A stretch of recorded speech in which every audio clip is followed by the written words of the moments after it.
Hello and thanks for watching. I'm Carissa Lawson in New York. This is CBS News Roundup. Here are the top stories. Elon Musk, who leads the White House Office of Government Efficiency, issues a new warning to federal employees: go back to the office or be put on leave.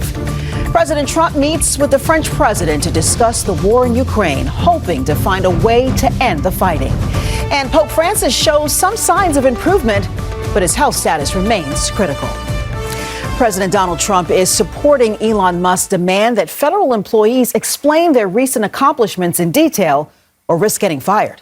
Meanwhile, Musk sent out a new directive on Monday telling federal workers who refuse to return to the office they'll be put on leave. Musk's orders are leaving many government workers confused, made worse by some officials telling their agencies to ignore his requests. CBS's Ed O'Keefe has more from Washington. To reply or not to reply? That was the question roiling the nation's 2 million plus federal employees. The morale is, of course, abysmal right now. We are being told we're not worth the money that is spent on us. Workers, including Alex Berman with the Internal Revenue Service, were dumbfounded by Elon Musk, who on Saturday told the rank and file they'd have to share what they got done last week. Failure to respond, he said, will be taken as a resignation. It's something Musk also asked Twitter employees to do when he started layoffs there. A formal email from the Office of Personnel Management asked federal employees for replies with approximately 5 bullets of what you accomplished last week. This is just another step in the demonization and harassment of employees who have only worked to serve the American people. The other thing is, who's going to read 2.4 million questionnaires? Adding to the confusion was that decision by several of the largest federal departments to instruct workers not to comply. President Trump backed up Musk's original demands today. I thought it was great because we have people that don't show up to work and nobody even knows if they work for the government. Alex Berman worries this kind of request will further erode the quality of the nation's public servants. They are hounding good people and good workers out of the civil service. This will be taken as another anecdotal piece of evidence saying that we're not the good workers we know we are. Last summer, the man now serving as White House budget director told the ProPublica news organization that he wants federal employees, quote, to be traumatically affected by the plans they're now putting in place to reshape the federal government. Whether they've reached the trauma stage is unclear, but federal employees nationwide tonight mighty confused and upset. Ed O'Keefe, CBS News, the White House. It's been 3 years now since Russia invaded Ukraine, touching off a brutal war. Hoping to find a way to end the fighting, President Trump hosted French President Emmanuel Macron at the White House on Monday, with Mr. Trump saying he's optimistic a solution will be found in just a few weeks. CBS's Erica Brown reports from the White House. President Trump says he will soon be meeting with Ukrainian President Volodymyr Zelensky. I will be meeting with President Zelensky. In fact, he may come in this week or next week to sign the agreement. The Trump administration has been pushing Ukraine to grant the U.S. access to deposits of rare earth minerals. Ukraine has one of the world's largest deposits of graphite and lithium, which are used to make batteries for electric vehicles, as well as titanium. Trump says a deal would help pay back billions the U.S. has spent supplying weapons for the war. We're, I think, getting very close to getting an agreement where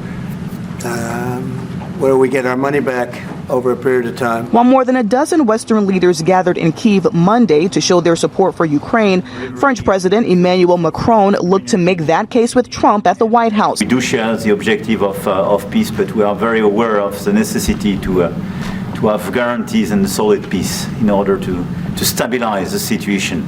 In the Oval Office, President Trump said he's also considering new economic ties between the U.S. and Russia. The U.S. put severe economic sanctions on Russia for its attack on Ukraine, and new trade agreements could include some relief. They have very valuable things that we could use, and we have things that they could use, and it would be very good if we could do that. I think it would be a very good thing for world peace and lasting peace. Signaling the shifting policy towards Russia, the U.S. voted against the United Nations resolution Monday condemning Russian aggression in Ukraine.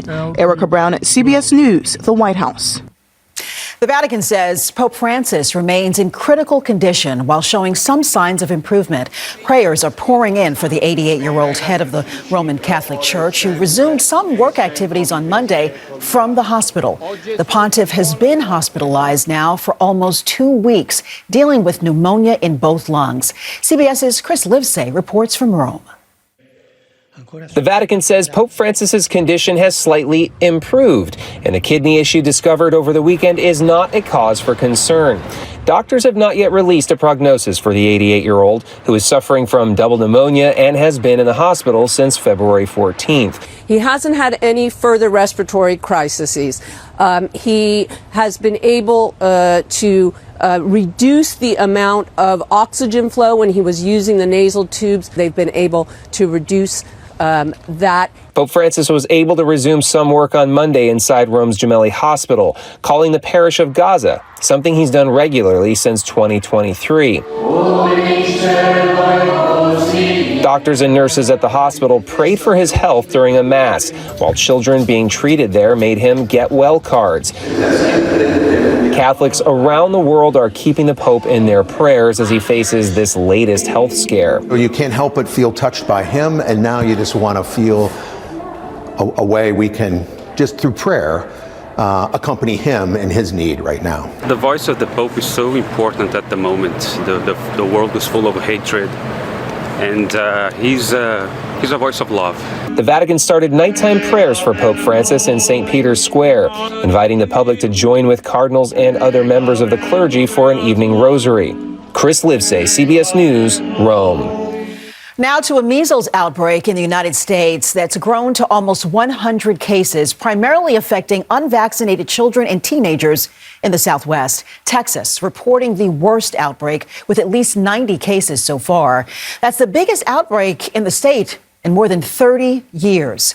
New Mexico is reporting 9 cases. Hospitals are opening emergency testing sites, trying to keep this virus under control. Measles is highly contagious, and if you're positive, up to 90% of people you come into contact with who are not vaccinated or don't have immunity will get sick.